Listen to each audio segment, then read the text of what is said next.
Kal Kadosh, good morning. Mishnah Yomi. We're on chapter 2, Mishnah 2. Perek Bet, Mishnah Bet. Says the Mishnah, Itkachili because ze shel yain. If a person comes and he tells a woman, I want you to get married to me with this cup of wine. V'nimsa shel dvash. And at the end, it was honey, it was not wine. Or dvash of honey, and it became wine, it wasn't honey. Which means basically, like what you said, there was no meaning in the minds, which means that basically he tricked her. Because you have to remember that she has to have da'at, she has to have her mindset in order to get married. So if you trick her, there's a mistake in the actual Kiddushin. The dinar zeshel kesef, and it was zaza. He comes and he tells her of silver. It came out, it was actually gold, which is even higher. Or gold, and afterwards it was silver.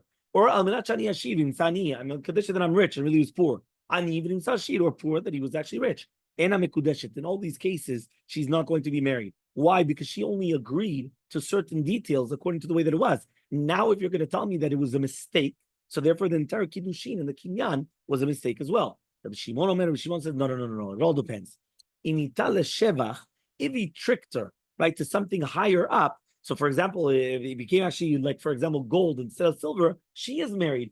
Because if she was willing to get married for silver, so all the more so she was willing to get married for gold. So anything on the positive, which is on the appreciation value, that it's going up the level, she is married according to Shitat, Rabbi Shimon. But if it's downwards, then no.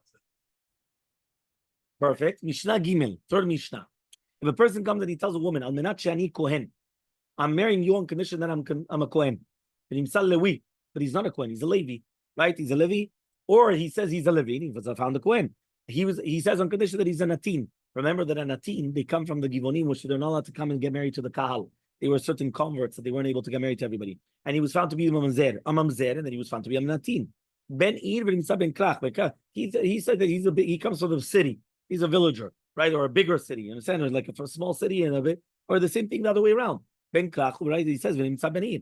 On condition that my house is beside a bathhouse, and he said it was actually further away, and it was found to be close. I'm not on condition that I have a daughter or a shivcha gadelet, or I've got a shivcha which she comes and she does like the hair, the enlo, and he doesn't have, or enli, or that he doesn't have a daughter, he doesn't have the shivcha, he does have.